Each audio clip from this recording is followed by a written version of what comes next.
What up, y'all? It's that dude, Thirst the Bibble, Burst the Pimple. I'm using my iPad Pro to record this video. There's a reason why, and I'll get into it in a second. Cool. So, occasionally you'll see me look back at myself because I can see myself on this big-ass screen here. So, what I want to do today is I want to explain something. My camera is out of commission. I can't use it, right? So, to me, that's like an excuse to not make high-quality videos. Right? Not to say that I'm always going to be using my iPad Pro to record these videos, because I'm not. I remember back in the day, I used to just, record videos in front of the TV, and then that was good enough, So I'm sure this is good enough for you guys as long as there's some sort of presence. Now, I took a long hiatus because of that, and a multitude of things. Had a kid, stuff like that. Had to move, all types of crazy stuff. So a lot of things have happened in 2015 that I wasn't comfortable being on YouTube. Like, I would try to come back and then I couldn't, and I would try to come back and then I couldn't, and, so I did the whole Metal Gear thing. The Metal Gear thing it was alright, it was decent. That game disappointed me. Like, it disappointed me when it ended, so I didn't make any video about it. I didn't have anything positive to say about it, so I didn't want to say nothing about it at all. The game as a whole was awesome. It's just the story. I liked Metal Gear for the story, so when the story disappointed me, I didn't want to say nothing about it. So, but that's not what this video is about. This video is about I'm bringing the channel back to its roots. The videos will still be high quality, but this is probably the last time you're going to see my face for a very, very, very long time. And the reason why I say that is because I'm not going to keep plugging up my iPad to the computer just to get my information off of it or my video off of it just so that I can edit it and stuff like that. I'm not going to do that. What I am going to do is, though, leading up to Street Fighter 4, well, let me not even say that. I'm not going to say it. The plan is I'm going to be telling my stories of the my Street Fighter 4 experience. What it's done for me, people I've met, stuff like that. Raw stories from my side of it. So, like, my experiences with stuff. The truth, all of that. Like, it's 100% the truth. So what I'm going to do is I'm going to be playing sets with people. If I'm talking about a specific person, I'm going to play a set with that person so you'll have something to look at. But like I said, this is the last time you'll see my face, and the reason why I'm saying that is because I'm going to record with a capture card. So you'll be seeing a high quality match. You just won't see my face. You'll hear me speak because I have a high quality microphone, but you won't see my face. So the goal is, leading up to Street Fighter 5, I'm going to be telling stories of my experiences. So, sponsorships, run-ins with certain individuals, run-ins with certain websites, talking about the teams that we ran across, talking about my team, meeting up with people, and I'm gonna tell them in kind of like sagas.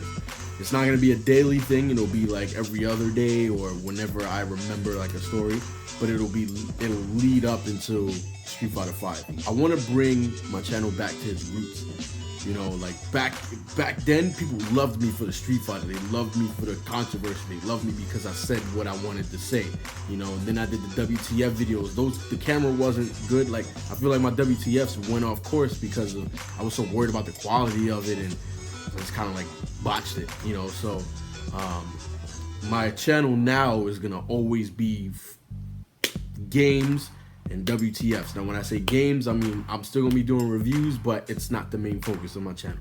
I'm gonna always be doing WTFs, but it's not the main focus of my channel. The main focus of my channel was always Street Fighter and fucking people up. So I'm going back to that, and I'm gonna, I'm phasing out of Street Fighter 4, so don't expect like high tier gameplay, because I'm not really worried about practicing to get good.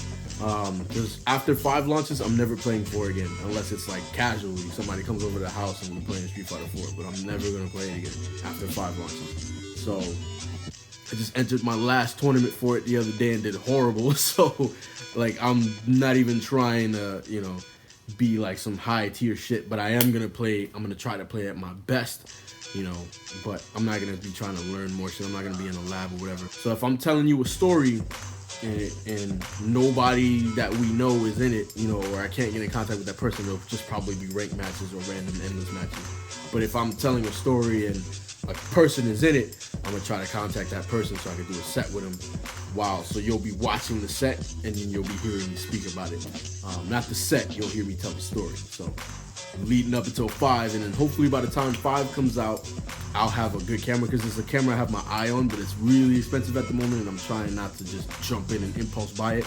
So we're supposed to be moving in March to like a house, so I'm trying to pump the brakes on my spending. But hopefully by March, if not the release of 5, by March I'll have a new camera and you'll see more of my face.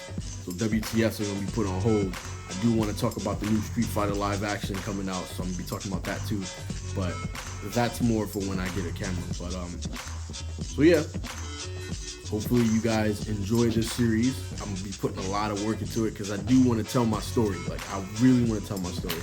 I saw a video TKK put up about Respect the 09 or whatever, and that's not what got me thinking, but a lot of it's gonna be in the same sort of premise of his video. Like, he's talking about Respect the 09er, I'll be talking about what I went through from 09 and on.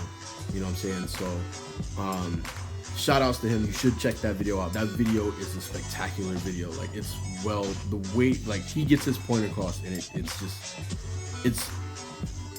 you should just go watch the video. Go watch the video, and it's an amazing video. But it's gonna be along the lines of that. You'll see Street Fighter in the background. You'll hear me telling a story, and you know, pretty much it's Street Fighter from an 09ers view.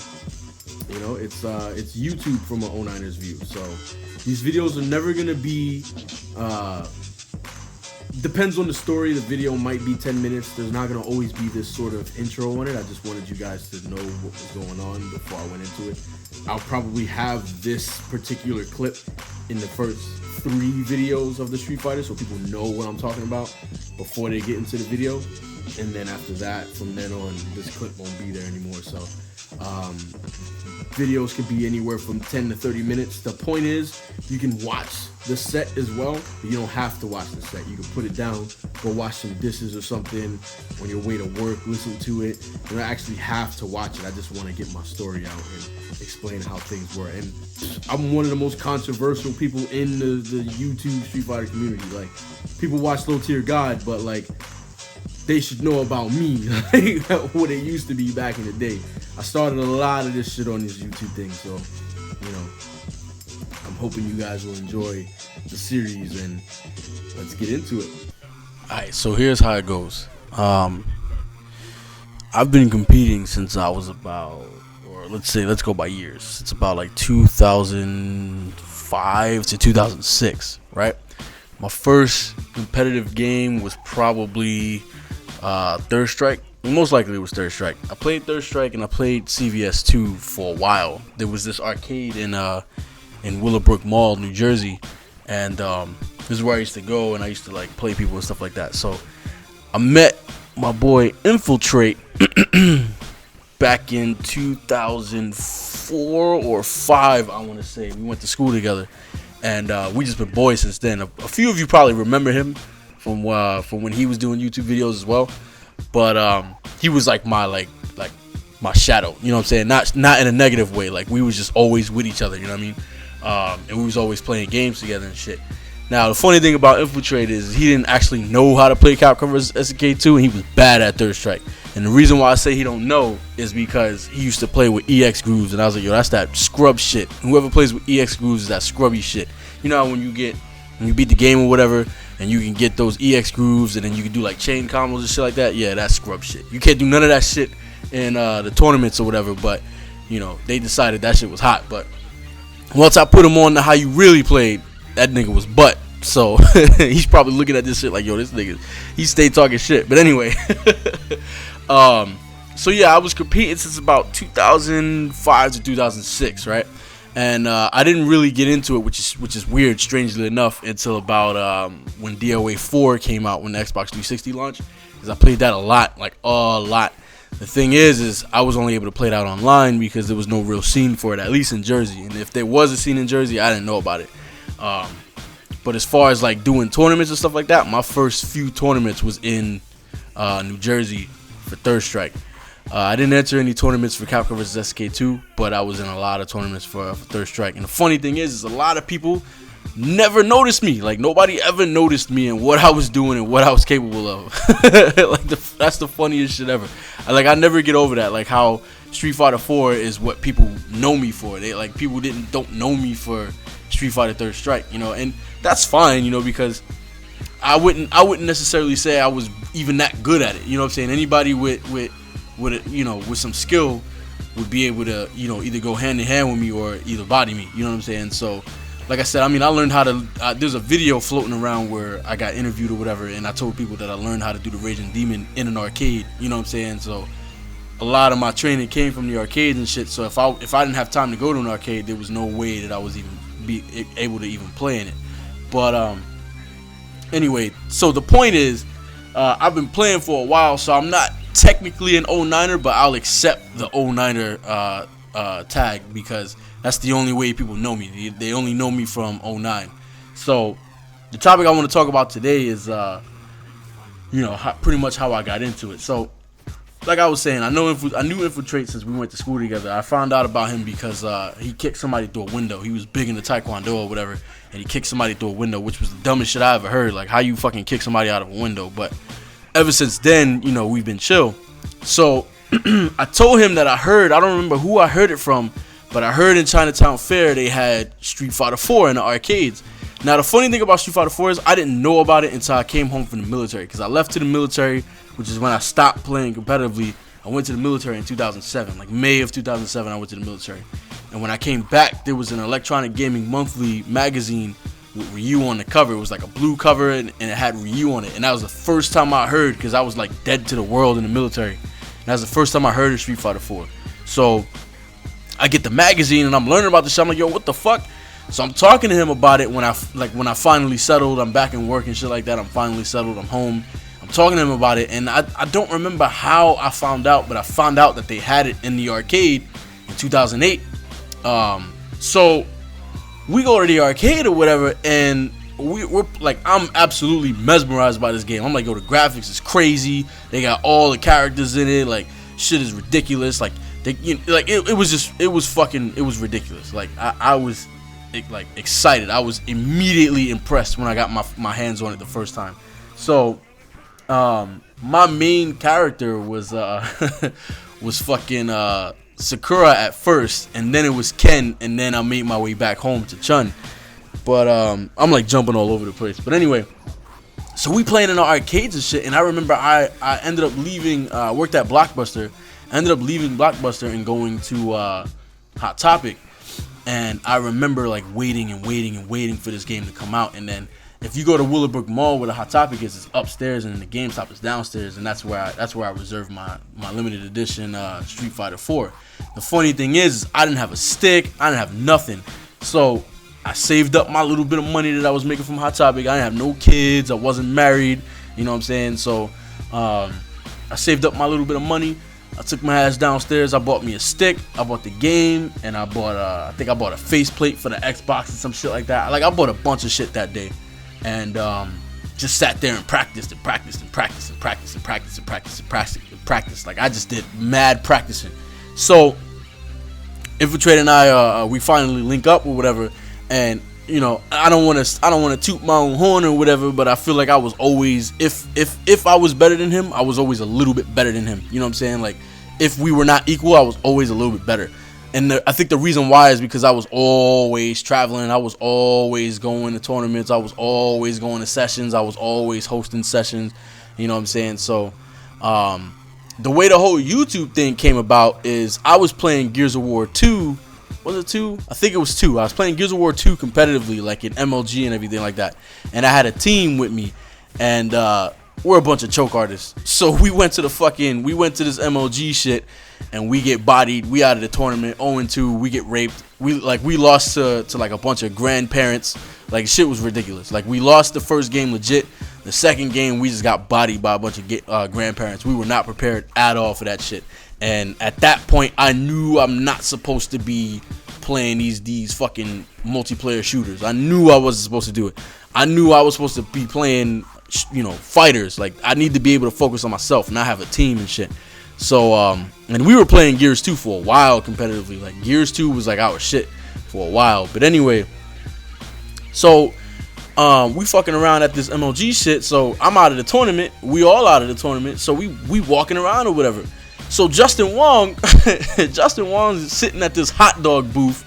Him and Empire Arcade. I remember seeing Triforce sitting there with the fucking power glove and shit and his little suit. I think he's still wearing the same blazer he was wearing from back in the day, which this was 2008. I want to say the game. I don't even think the game was out yet. Oh no, the game was out, so it was 2009. The game was out. But anyway, I remember seeing him sitting there with his power glove and shit. Like, look at this motherfucker. But the thing is, I used to watch Empire Arcade and all them when they had that little MTV series and shit like that. So, you know, I knew who they were. I just thought it was funny that this nigga sitting there with a power glove. But so Justin's sitting on the couch, and this nigga's at like he had like a 78 game win streak or some shit like that. And I was like, yo, what the fuck? So it was like, if you beat Justin Wong, you win some hot shit or whatever. It's like single limb, some shit like that. If you could beat him, you win something, or something happened. I can't remember what it was. So at this time, I was already using Chun. Like, I had already switched to Chun. I dropped everybody else and went back to Chun. So I sit down. I'm like, yo, can I play him? And they're like, yeah, you can play him. So I wait in line, and I'm like, all right, cool. And I notice everybody's playing on the same fucked up ass pad, and everybody's like beating the buttons to shit or whatever. So I'm like, yo, this isn't gonna go right. Like, I'm hoping they're gonna let us use sticks, but nobody had a stick there. So you had to use the pad that they had on hand. Like, you had to use that pad. So I'm sitting in line, I'm sweating. I'm like, fuck, man. Like, I know I could beat him. He was using Balrog and shit. I'm like, yeah, I could beat this nigga. I don't know what everybody's talking about. That Evo moment ain't shit. Blah, blah, blah, blah, blah, blah, blah. Like, Justin Wong this, Justin Wong that, right? I'm like, he's just a regular dude. So my brother Ricky, he had my camera with me. It was the camera that I was recording YouTube videos with. Like, it was the first ever camera that I had. And he's like, yo, I'm like, yo, can you record this for me? He's like, yeah. So I'm fighting Justin Wong on this fucking pad, and this nigga beats the shit out of me. Like, that nigga beat me stupid. And my response was, if I had a stick, I'd have bust his ass. Now, mind you, I was ignorant as fuck back in the day. Y'all remember how ignorant I was. I was ignorant as fuck back in the day. So I was like, yeah, if I had a stick, I'll body this nigga, blah, blah, blah, blah, blah, blah, talking mad shit or whatever. So I put the video on YouTube. I don't know what made me put the video on YouTube, but I took that shit home. I went on the computer. I didn't even edit it. I didn't do nothing. I just threw that bitch on YouTube. There was no, like, information in the description. I think the only thing in the description I said was, oh, if I had a stick, I'd have fucked him up or some shit like that. And I think it's still on YouTube, actually. It might still be on there. I gotta check. And it may be on there. If it is on there, I'm gonna put it in the description. But anyway, yeah, he beat the shit out of me. So I put that shit on YouTube thinking I'm hot shit. And everybody's like, yo, you a bum. You suck. You this, you that, blah, blah, blah, blah, blah, blah, blah, blah. You trash. And I'm like, well, fuck. Like, if these niggas is feeling like this, I need to fucking prove myself. So I get my little fight stick. I get my camera set up. I put it on a bunch of books and shit. I got like this. I got my sock drawer, and I put like 3 stacks of books up there, and I put my camera on it, and I made sure nobody moved it. And everybody that called me ass, I was like, yo, sign online and prove it to me that I'm ass or I'm garbage or whatever. And sure enough, niggas was on there. I think my first body was Zero Kid. He was my first body. I didn't wreck him or anything like that, but I was like mashing. It was crazy. I think it came down to the last round or whatever.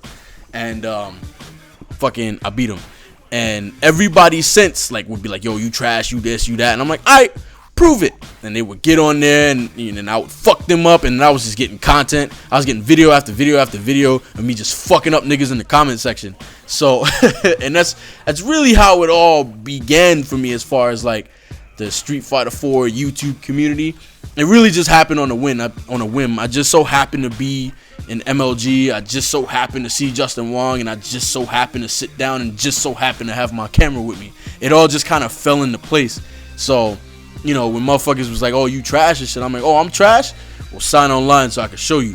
And I would body niggas, and I'd put it on fucking YouTube. No editing, no nothing. It was all fucked up camera angles and shit, but niggas love that shit. I used to just body people. Like, I'm gonna fuck you up and just be bodying niggas.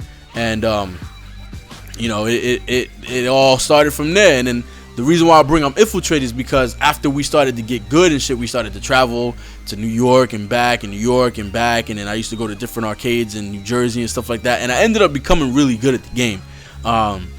So I bring up Infilltr8 because he was with me through the majority of this shit. Like, he was with me through the majority of this shit, and then we get our first like YouTube challenge. You know what I'm saying? Like, I like to think that I innovated the YouTube scene, but I didn't. There was only one. There was two people that was doing it before me, and it was Darkside Phil and it was Free1Up. And I was trying to get Darkside Phil to play me, and he just would not play me. Like, I guess he saw my videos and shit, and he just would not play me no matter what. He did not want no parts of me and shit.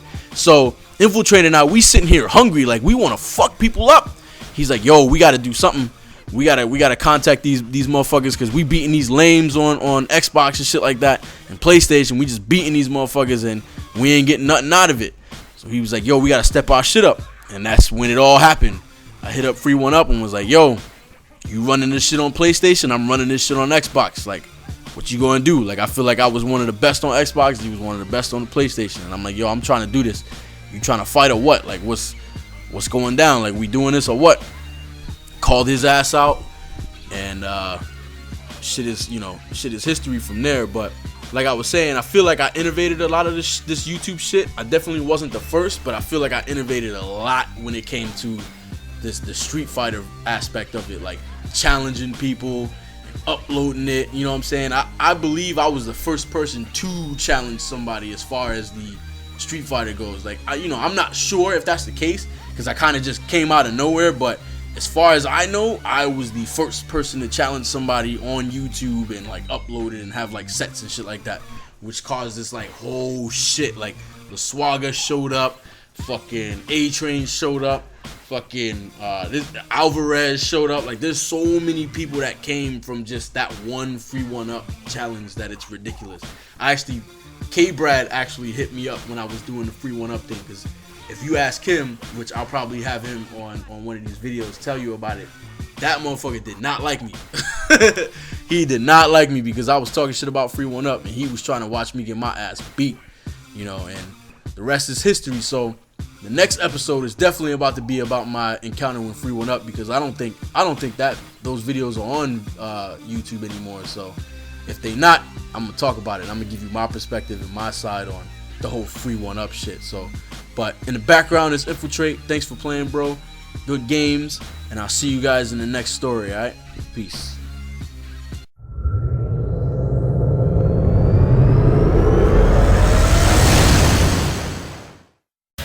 Creatures in the street start to howl and crawl to you.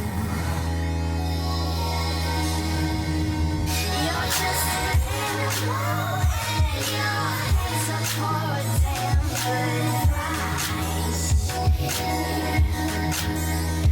Play your part, 'cause when the sun goes down, all that's left is the night. Yeah.